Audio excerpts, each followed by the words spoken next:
Hello and welcome back to Investing for Generations, your channel for high quality stock research for long-term value investor. I sold my Wells Fargo shares, and in this video I will try to explain why. So last week I made a video about the bank shares in my portfolio and asked the question if banks are still a buy, and come to the conclusion that I just will hold my three banks, JP Morgan, Scotiabank and Wells Fargo at the time. And also Wells Fargo had some very positive signs lately because they swung to a profit in the second quarter and also started to pay a dividend again. So it seems like they can make the turnaround and everything seems bright. But even then, I told you there is a higher risk, and even then I wasn't sure that they really can make this turnaround. It was the weakest position of these three bank stocks in my portfolio. And now yesterday the news broke out that the regulators are unhappy with Wells Fargo and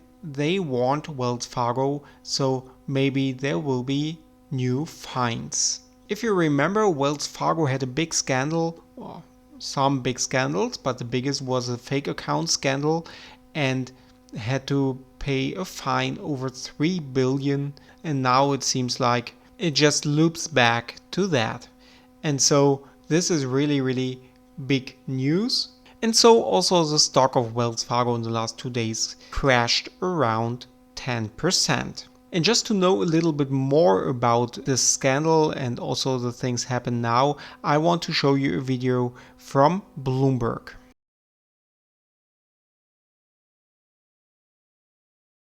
Remind us what the issues were that initially got regulators to start probing the bank.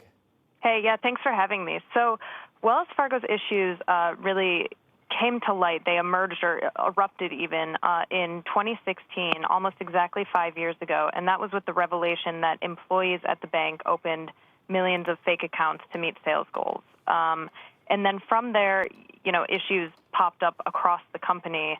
And that led to regulatory, there was a regulatory action on the fake accounts. There was a separate one on some stuff in auto and mortgage. And so there's been, a lot of this going on, which has actually led to, like you said, billions in fines and also the resignations of 2 CEOs, and they had to bring in someone from the outside. So the bank signed consent orders with regulators years ago, and we're looking for more time to get things done. Are regulators dissatisfied with the progress that's been made? Yes, that is what we reported, and aspects of it. And I think that, it's one thing, to be fair, it's important to note that the orders are from April 2018. Now, CEO Charlie Scharf took over in late 2019, and he's spent, he's coming up on his second anniversary atop the firm, and he's spent that time combing through the issues and, appointing new leaders and stuff. So his tenure actually comes after the order itself. But the orders from the CFPB and the OCC, so 2 big bank regulators, the main aspects of them were to, I guess they related to compliance, risk management, and restitution.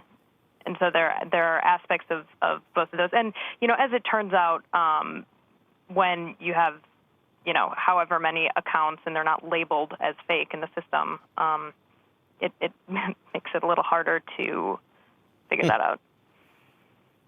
It's a complicated web to unweave. I wonder what kind of overhang we're looking at here. What kind of dollar figure could Wells Fargo now be hit with?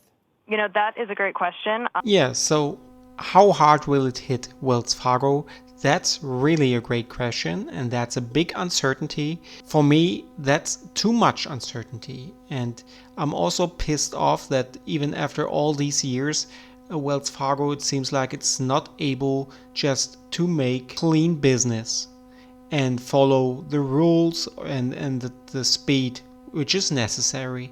And so I decided today just to sell my position. I sold my position today for $44.20, and I had a performance with this trade of almost 42%, so quite a nice trade.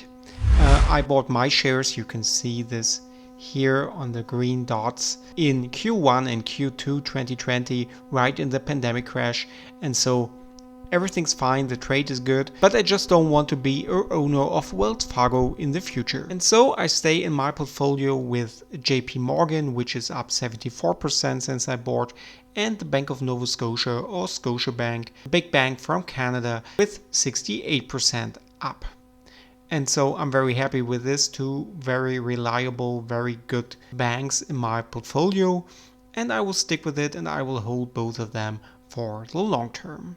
And by the way, if you're new to my channel, you see here the full insight to my real money portfolio with all the positions I have, and you find deeper analysis on my channel for all of these businesses where I go through the financial numbers, the management, calculate the intrinsic value, and then tell you when and why I bought these positions. So if you're interested in that and if you find any value in that, then please subscribe to my channel and follow me on my road as a long-term value investor. And with the money I got when I sold Wells Fargo today, I bought a new stock in my portfolio with a PE ratio of only 12 in this overall very high valuated market. And if you want to know which stock that is, then come back on the weekend when I give my weekly update on my real money portfolio, and then I will tell you what I bought today. That's it for today. Thanks for watching, and then see you again on the weekend. So far, take care. Bye bye.